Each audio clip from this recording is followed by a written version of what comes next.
বগুড়ায় জাতীয় নাগরিক পার্টি এনসিপির উত্তরাঞ্চলীয় মুখ্য সংগঠক সার্জিস আলমের সমন্বয় সভাস্থলের কাছেই ককটেল বিস্ফোরণ হয়েছে। সোমবার বিকেলে শহরের জেলা পরিষদ অডিটোরিয়ামের বাইরে ঘটনাটি ঘটে। ককটেল বিস্ফোরণের পরপরই দলীয় নেতাকর্মীরা শহরে বিক্ষোভ মিছিল বের করে। জানা গেছে, অডিটোরিয়ামের ভেতর বগুড়া জেলা উপজেলা নেতাকর্মীদের নিয়ে দলীয় সমন্বয় সভা চলছিল।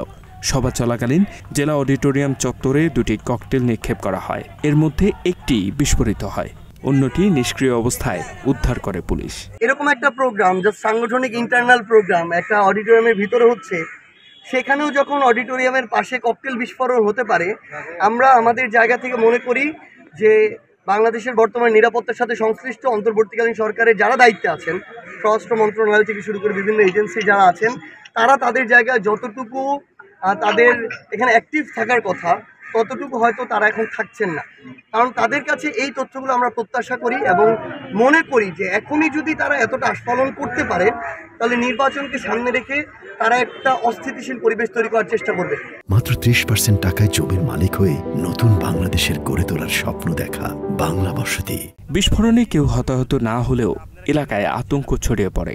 ঘটনার পরপরই পুলিশ ঘটনাস্থল ঘিরে ফেলে এবং নিরাপত্তাজনিত কারণে সার্জিস আলম কিছু সময় জেলা পরিষদ ভবনে অবস্থান করেন। আমরা দেখেছি বাংলাদেশের গুরুত্বপূর্ণ স্থাপনাগুলোর ভিতরে ওইরকম সেন্সিটিভ জায়গায়, এয়ারপোর্টের মতো জায়গায় কিভাবে আগুন ধরে যায়। আমরা এটাকে কখনো মনে করি না এটা স্বাভাবিক প্রক্রিয়া, এটা অবশ্যই একটা চক্রান্ত বা ষড়যন্ত্রের অংশ। আমরা অন্তর্বর্তীকালীন সরকারকে অনুরোধ করব তার এই নিরাপত্তা সংশ্লিষ্ট সকল বাহিনী এজেন্সিকে তারা যেন ওই রকম স্ট্রং নির্দেশনা দেন যে এই ধরনের ফ্যাসিস্টদের বা তাদের দোসরদের কিংবা ষড়যন্ত্রকারীদের এই আস্ফালনকে বন্ধ করতে হবে।